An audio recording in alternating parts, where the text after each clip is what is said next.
ইসলামের পক্ষে অবস্থান নিবেন না বিপক্ষে অবস্থান নিবেন? আরো জোরে বলেন, পক্ষে না বিপক্ষে? আপনার কাছে দলের দাম বেশি না রাসূলের আদর্শের দাম বেশি? দলের নীতির দাম বেশি না রাসূলের আদর্শের দাম বেশি? যারা জবাব দিয়েছেন অধিকাংশ মিথ্যা বলেছেন, যারা জবাব দেন নাই তারা তো দেনই নাই। আমি প্রমাণ করতে পারি দলের চেয়ে রাসূলের আদর্শ আপনার কাছে ভালো লাগে না। আমি যদি এই মুহূর্তে আওয়ামী লীগের দুর্নীতির কথাগুলো তুলে ধরি, তখন আওয়ামী লীগ ওয়ালায় বলবো হুজুর ওয়াজ বন্ধ করেন। পুলিশ চলে আসবে, আপনার নামে 14 ধারা জারি হলো, এই শায়েস্তাগঞ্জে আর ধরতে পারবেন না। বিএনপির বিরুদ্ধে যদি বলি, বিএনপি ওনারা বলবে হুজুরের নামটা লিস্ট করে রাখ, যদি কোনোদিন ক্ষমতায় আসি ওনার ওয়াজের স্বাদ মিটাইয়া দিব। আজকে রাসূলের কথা বলা যায় না, রাসূলের আদর্শের কথা বলা যায় না। প্রত্যেকটা মাহফিলে শর্ত দেয়া হয় সরকার বিরোধী কোনো কথা যেন না বলা হয়। আমরা কি সরকার বিরোধী কথা বলতে ওয়াজে আসি নাকি? এত ভয় কেন? কেন এই শর্ত লাগান? আমরা শুধু সরকার নয়, বেসরকারও নয়, আমরা কোরআন হাদিসে যা আছে তা বলতে আসি। কোরআন হাদিসের কথা বললে যদি সরকারের বিরুদ্ধে যায় আমাদের দেখার বিষয় নয়, যদি বিরোধী দলের বিরুদ্ধে যায় আমাদের দেখার বিষয় নয়, যদি কোনো শিল্পপতির বিরুদ্ধে যায় আমাদের দেখার বিষয় নয়, যদি কোনো পীরের বিরুদ্ধে যায় আমাদের দেখার বিষয় নয়। মুসলমানের দেশে ইসলাম থাকবে, কোরআন হাদিসের কথা থাকবে, কোন বাধা মানে না মানব না।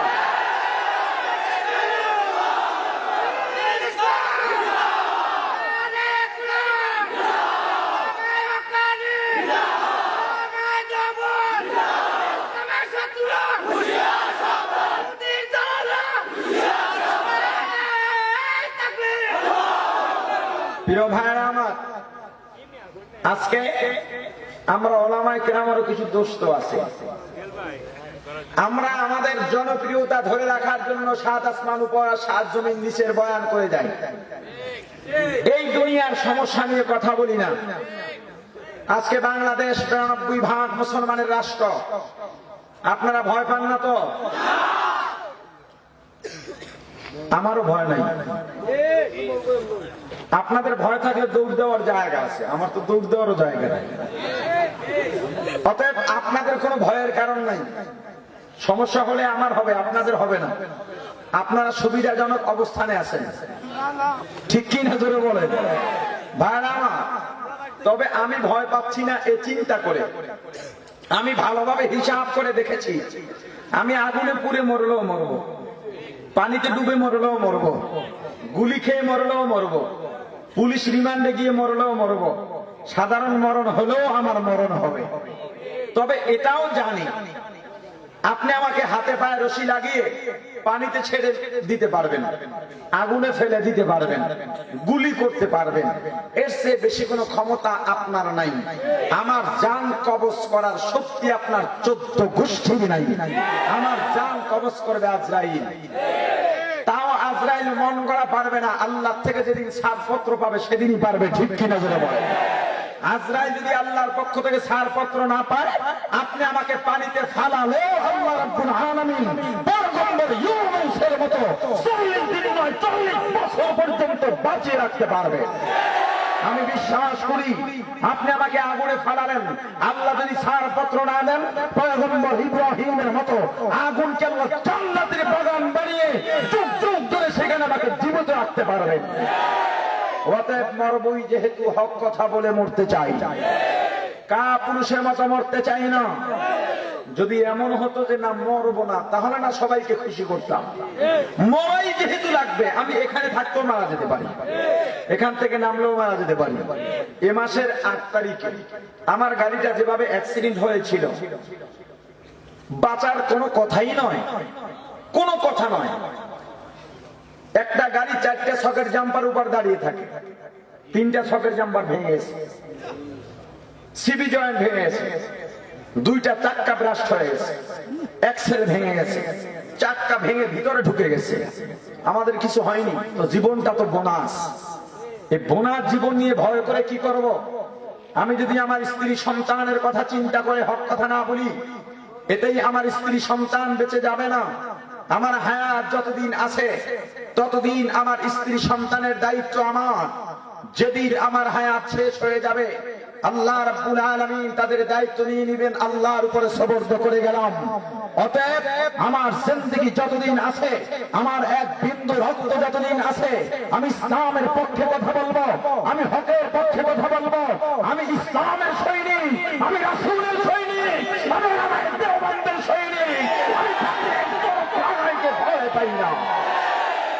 প্রিয় ভাইরা আমার, 92% মুসলমান বাংলার জমিনে পীর আউলিয়ার পদধ্বনিতে ধন্য বাংলার জমিন। 5 ওয়াক্ত আযানে এখনো বাংলার মুসলমানেরা মুখরিত হয়। এখন সকালবেলা মুসলমানের ঘর থেকে সুমধুর কোরআনের তেলাওয়াতের আওয়াজ শোনা যায়। সেই দেশের সর্বোচ্চ আদালত সুপ্রিম কোর্টের সামনে গ্রিক মূর্তি ঝুলানো হয়েছে, গ্রিক মূর্তির স্থাপন করা হয়েছে। বাংলাদেশের সর্বোচ্চ বিচারকের সামনে, বিচারালয়ের সামনে কোন মূর্তির স্থাপন থাকতে পারে না। এটা 92% মুসলমানকে বৃদ্ধাঙ্গুলি দেখানো, ইসলামকে বৃদ্ধাঙ্গুলি দেখানো, মুসলমানের অন্তরে শাস্তি দেওয়া, শান্তি দেওয়া, মুসলমানের অন্তরে আঘাত দেওয়া। বাংলার জমিনের হাইকোর্ট সুপ্রিম কোর্টের সামনে মূর্তি থাকতে পারবে না। কোরআনের স্তম্ভ জারি করতে হবে, না হয় মুসলমান প্রতিবাদে ফেলে পড়বে। বাংলার নাস্তিক মুক্তা বাংলার জমিনের জায়গা পাবে না।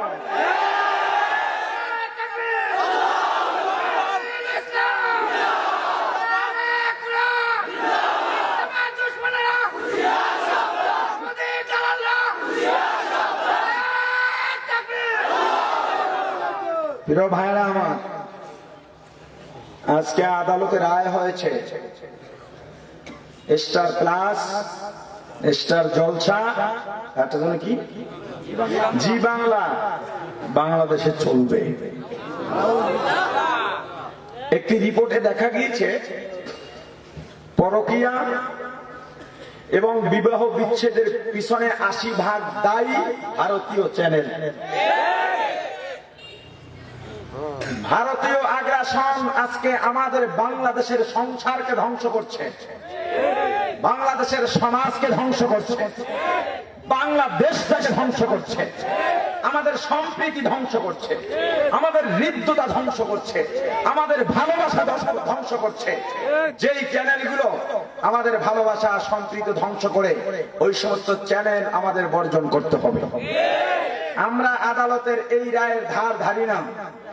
আমরা সচেতন নাগরিক মুসলমানেরা ভারতীয় চ্যানেল বর্জন করব। যারা ডিশের ব্যবসা করে, ডিশের ব্যবসা বৈধতার প্রশ্নই আসে না, তবুও বলি তুমি করো, তবে ভারতীয় কোন চ্যানেল তোমার থেকে ছাপলাই হবে না। প্রত্যেকটা ঘর এই সমস্ত চ্যানেল মুক্ত থাকতে হবে। টিভি থাকতেই পারবে না, তবুও বলি আপনি রাখবেনই। যেহেতু এটা আমার আলোচনার বিষয় নয়, এজন্য ওটা আমি সাময়িক সময়ের জন্য মেনে নিলাম। অন্য চ্যানেল আপনি রাখবেন, তবে ভারতীয় কোন চ্যানেল থাকতে পারবে না। আমরা বাংলাদেশের মানুষ, আমরা হৃদ্যতাপূর্ণ মানুষ, আন্তরিক পূর্ণ মানুষ। আমরা মানুষকে ভালোবাসতে জানি, নিজেদেরকে আপন করে নিতে জানি। আমাদের ভালোবাসার মাঝখানে, আমাদের আন্তরিকতার মাঝখানে যারা বাধা হয়ে দাঁড়াবে, তাদের মোকাবেলায় আমাদের যাওয়ার দরকার নাই, আমরা তাদেরকে বর্জন করব।